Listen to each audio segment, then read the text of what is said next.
Good morning. Question. I want to know, do you ever say, I don't have enough time, I don't have enough energy, I didn't get enough sleep, I don't have enough money, I don't have enough support, or feel that you don't have enough love? Okay, welcome to the human race. We all do it. I want to give to you today something that's going to shift that around and start making you flip into all the things that you do have. Not in this weird gratitude thing, like you have to ignore the fact that you're suffering and say all the things you're grateful for. That feels kind of not honoring, right? No, I'm going to help you actually flip this in a beautiful way so that you can start seeing all the things that are around you for real. Good morning, I'm Ann Ferguson, and this is Leaning In with Ann. I am an author. Let's see, what am I today? I do this every morning. I want you to ask the same question. If someone were to say, who are you? What are you today? I would love to know what that is. What are you today? So, let me go back to kind of a tool that I found. I heard this word abundance, like it was all the buzzword about 15 years ago. I was sitting on the floor and I was folding laundry. I had a 2-year-old that kept pulling out all the laundry, faster than I could fold it. He was having so much fun just yanking it out and throwing it around. And I was watching Oprah, and I heard this word abundance. I went, abundance? I don't even know what the crap that is. Literally. I had no money. Water was being shut off, power was being shut off on a regular basis. A lack of love. Ex-husband was off not partying. He was working out his own mess, and that caused a mess in my home. So there was lack of love, friendship, there was lack of support for sure. There had been lies told about me in my support network to cover up what had actually gone on, and so there was a lack of that. And I said to myself, abundance? Like, that's not for real people in real life. But at the same time, the word kind of landed on me. And what does it even mean? Like, what does abundance even mean? And I was actually in a state of curiosity. I have found that if you want to understand anything, it's just this moment of curiosity that starts to enact everything. So I was actually curious about, like, really, what does abundance mean?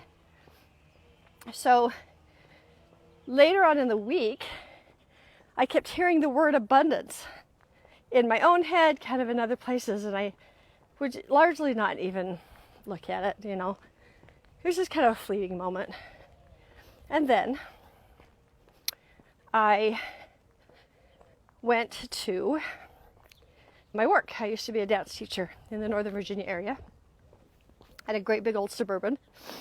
And I would pray every other morning for $20. I just needed $20.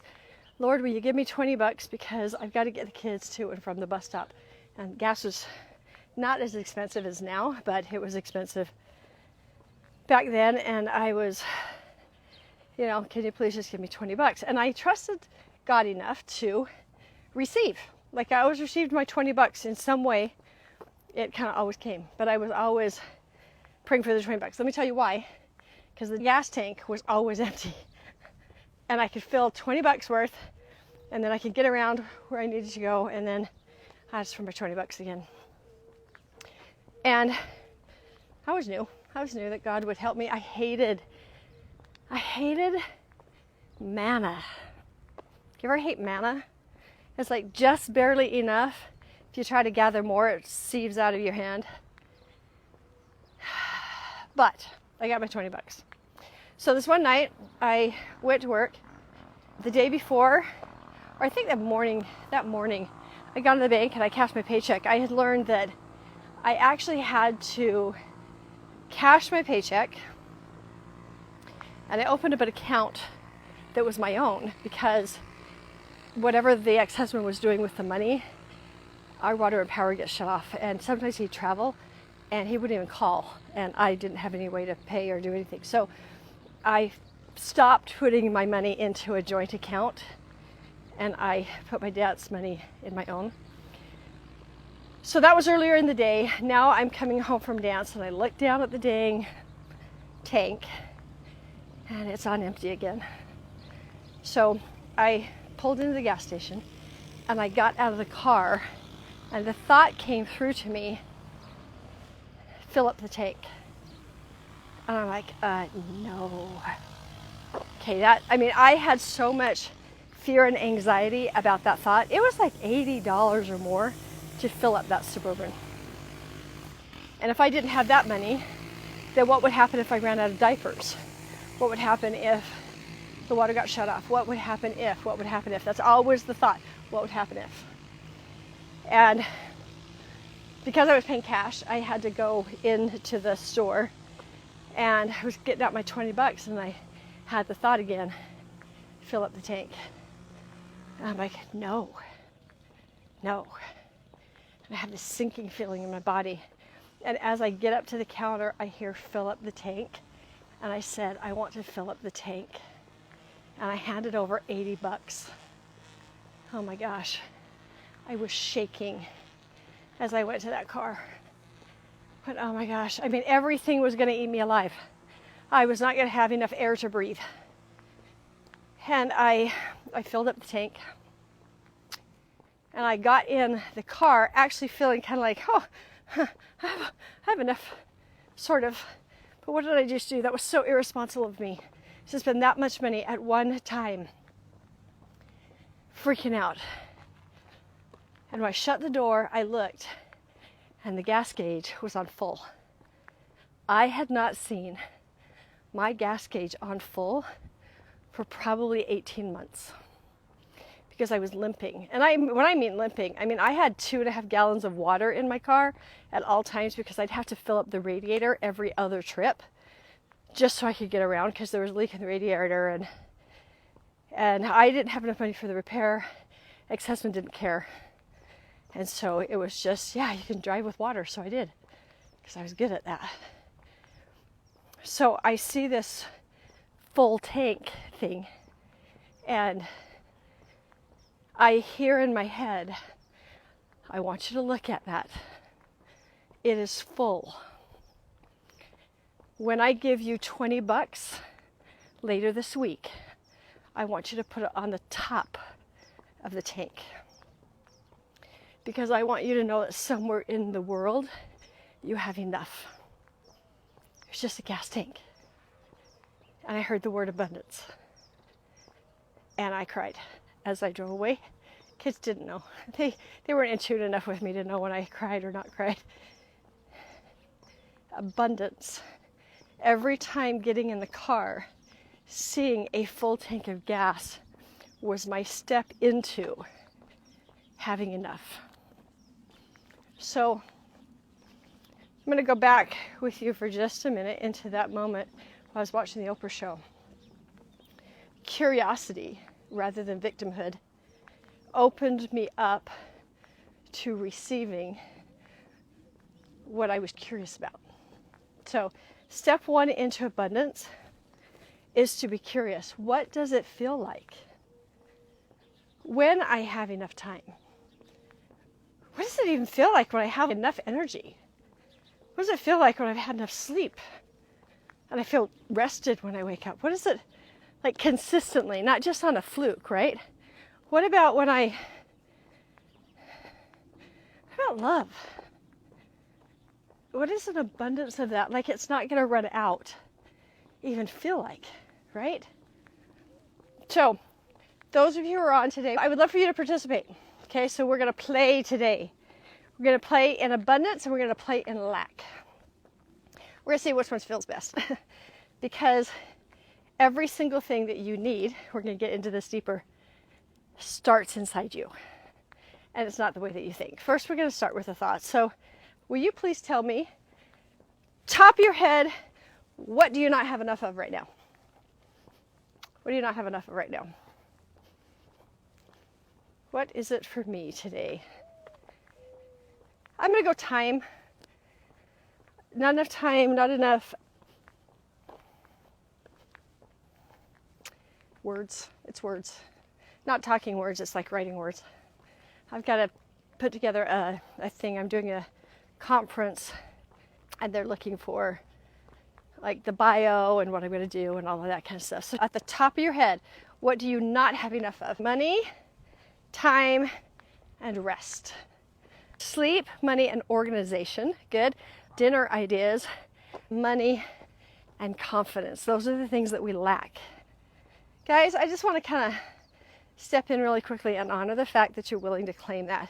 It's actually fun. When you talk to people, they're claiming their lack all day long. I don't have enough this, I don't have enough that. That's easy.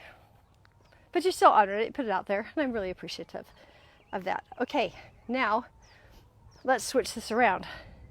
So like I talked about, God says, hey, fill up this tank.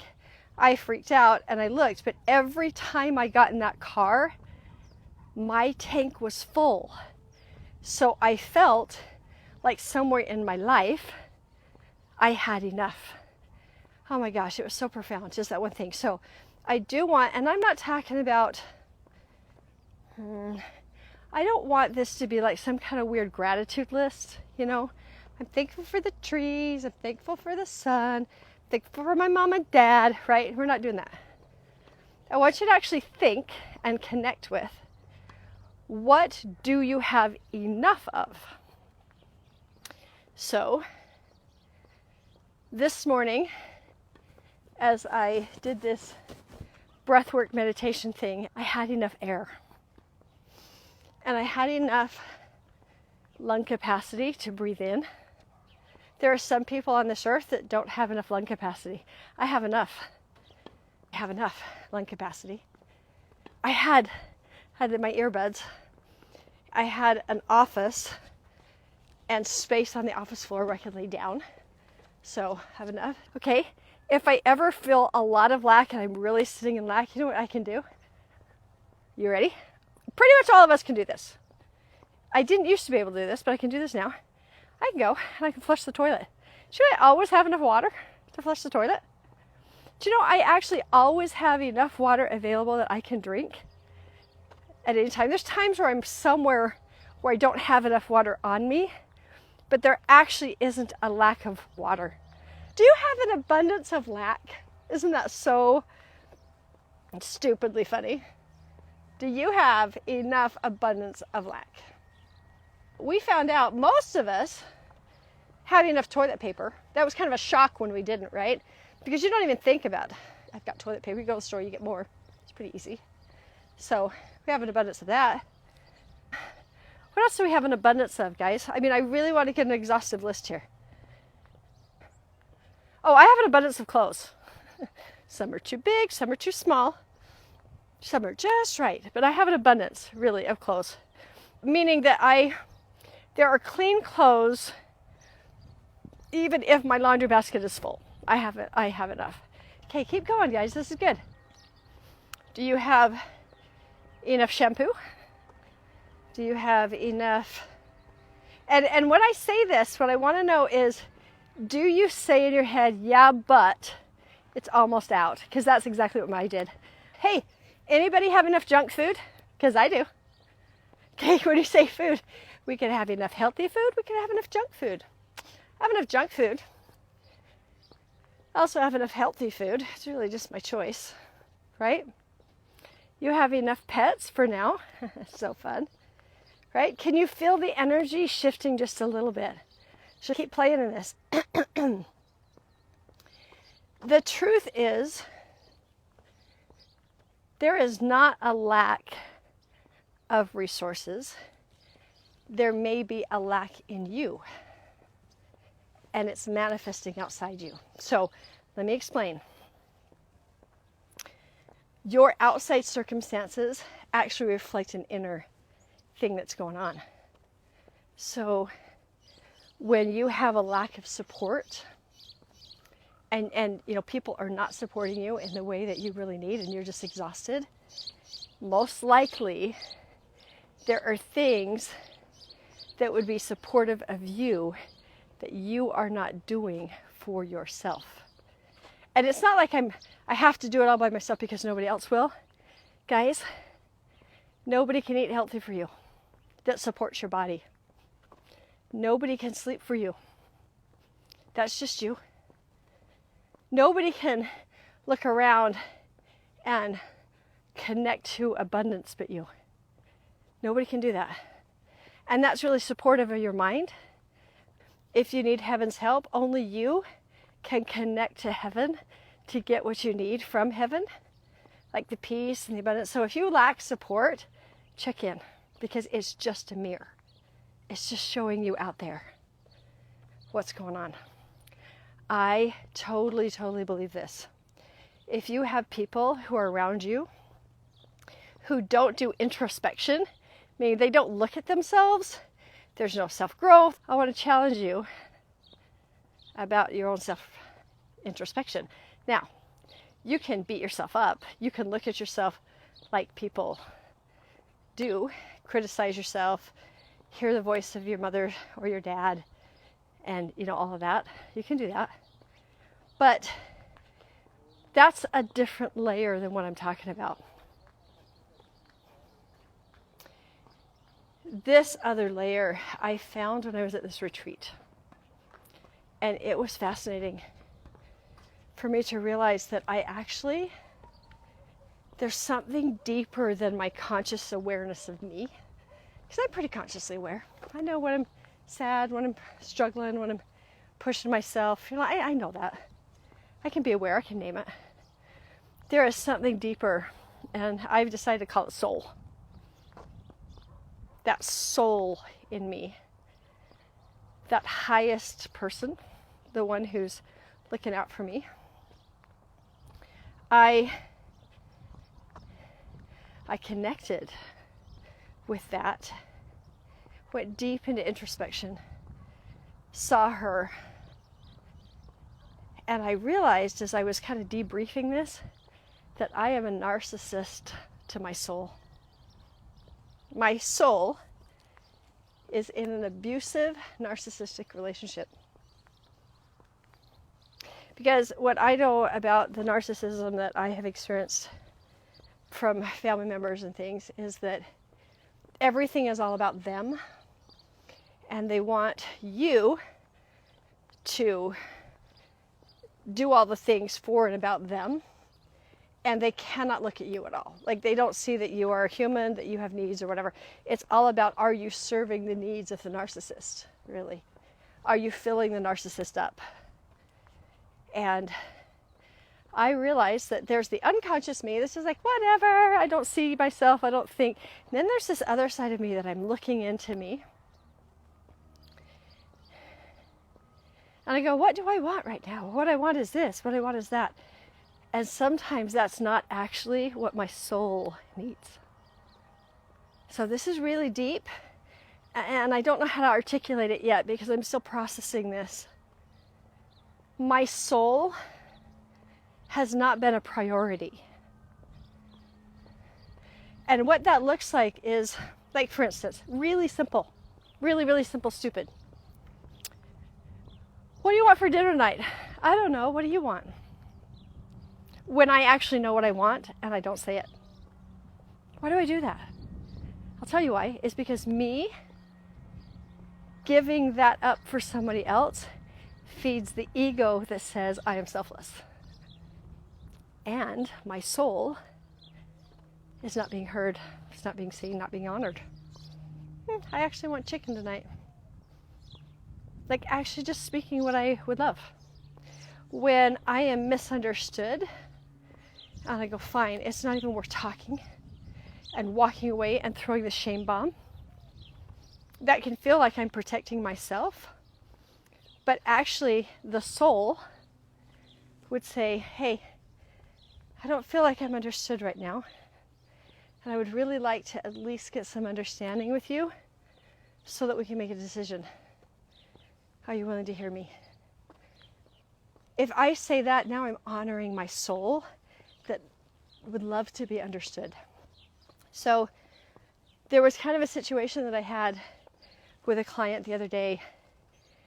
And there's a little kid, he has this dirt bike and he has a clutch, and he's kind of a little rebel, a little bit difficult, and his parents really want him to ride this dirt bike, like be brave enough or whatever. So they made a deal that if they take him to Fiesta Fun, that he'd get on the bike. And they went to Fiesta Fun, and then he did not get on the bike, and they felt totally duped. They were so mad, and they're like, come on, you have to keep your commitments. We need you to just do this. You just need to do this, just need to get over it. And I kind of asked a little bit about that. Is it okay that he's really nervous about this kind of bike? And I said, yeah, but he can get over his nervousness like this. I said, but his soul is saying he's not ready. Is it okay? Is it okay for him not to be ready yet? Even though he promised, because I think there's a part of him that really wants to please you. That's the ego. Really, really, really would love to please you. And the soul is saying, I'm scared and I'm not ready. Can we honor that? So when I talk about the ego, I also want you to know I talk about the big bully a lot, and the thoughts that come in, the shoulds, all of that, the you're not enoughs, they're coming from the bully. That's where the ego plays. So say somebody requests money from you, and you don't really have enough to give, but you don't want to be selfish, or you don't want to cause a problem because maybe they'll throw a fit, if you don't give them what they're expecting. Then when you give it, you're actually not answering your soul.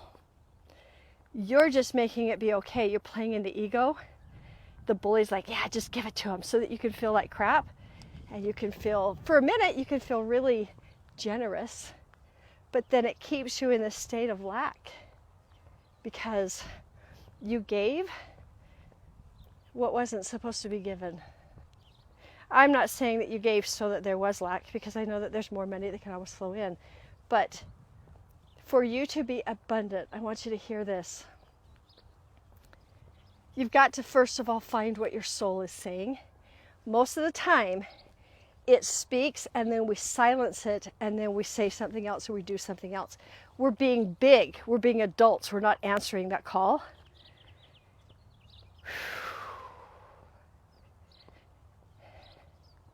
I've written a declaration that I'm going to play in for the next little bit, and that is, I have permission to make my soul the priority.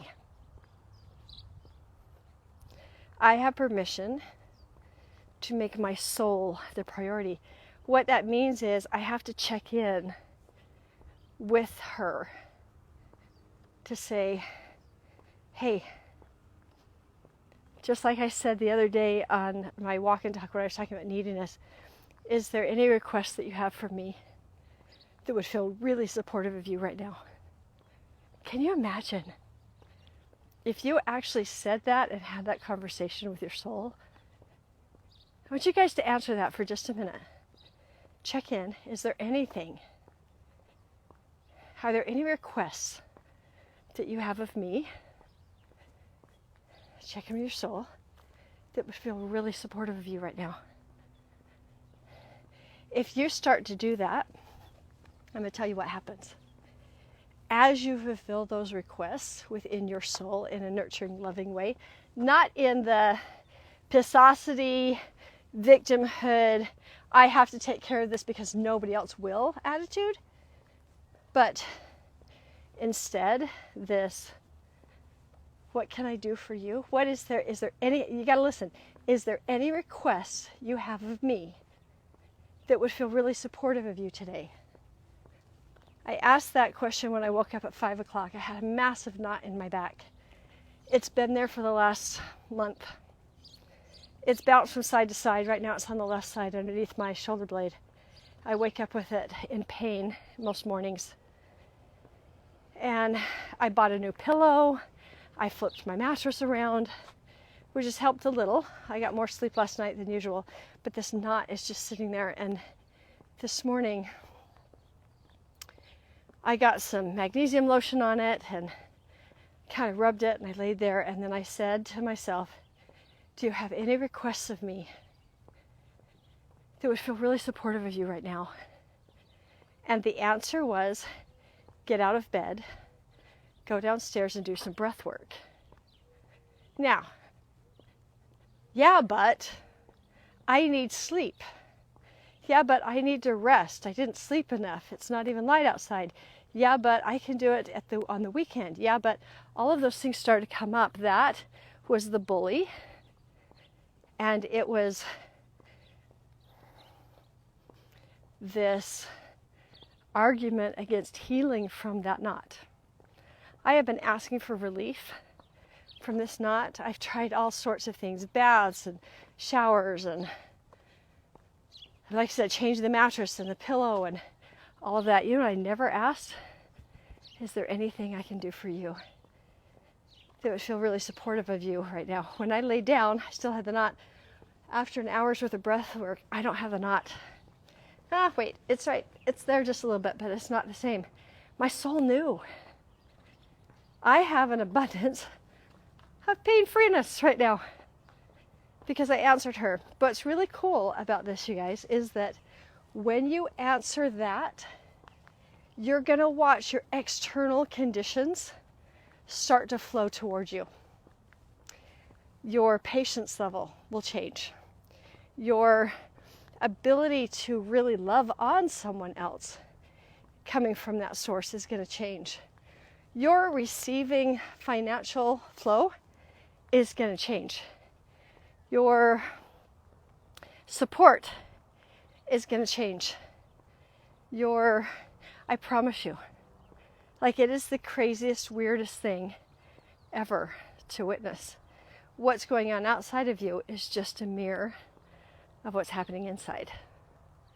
So I was teaching the Igniting Your Belief class last night. We were talking about declarations. We kind of got into this a little bit. And there's one woman who talked about she had a kid who hadn't eaten, and they were out running errands, and she had told him, I'll get you something to eat. So they swing by this one place, and he wants these really greasy cowboy fries. And she only does healthy food. And she goes, I don't feel good about giving you that because you need to eat a healthy meal before you have anything else. He's like 17, 18 years old. And he says, well, that's not what I want. She goes, well, I'm the one who's paying. And he goes, I just feel like I'm being controlled right now. And she goes, well, I feel like I'm being controlled because I'm the one who's paying for this. And you need that. And I asked her the question. I said, what harm would it do for him to have those fries? She goes, oh my gosh, it'll totally tear up his system. And I said, and? She goes, what? And I go, and honor the fact that he wants to tear up his system? Because that's just really 100% about you. Because, as she was trying to figure out what that is,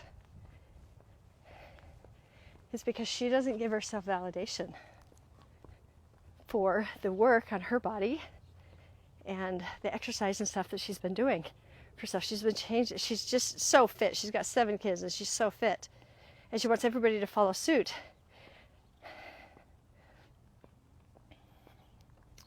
So to honor and say, all right, I'll get you these fries. If he's got a bad stomach ache, instead of going, see, I told you so, you can say, wow, it doesn't look like you're doing too good. Do you have any requests of me that would feel super supportive right now? That, guys, is being seen. That is being heard. That is being honored and accepted for how things go. I said to her, does your son know what's healthy and what's not? And she goes, absolutely. I go, do you have resources where there's healthy food? And then, there's what he wants. And she says, yeah, I've got all the healthy food in the house. And I said, so does he know the benefit of healthy food? She goes, absolutely. And I said, then you've done your job, Mama. You've done your job. He can eat. He can feel sick. He can learn from feeling sick.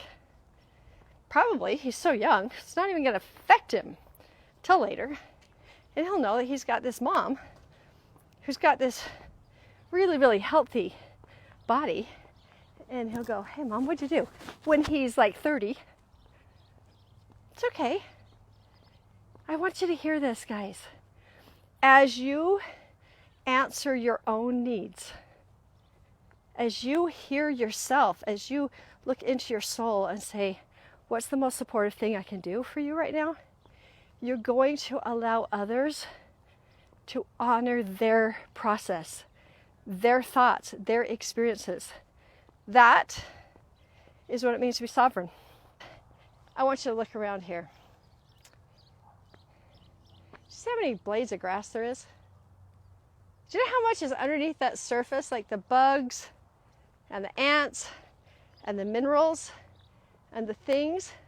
What about that tree that's right there, or this one over here? Does it lack anything? Hold on, let me see if I can get the tree up. Over here. It doesn't lack anything. Within fruit, there are too many seeds. So we get rid of the seeds. Ah! And when we get rid of the seeds, do you know the potential in every seed? How many lemons come from one lemon tree? Everywhere there's abundance. Everywhere.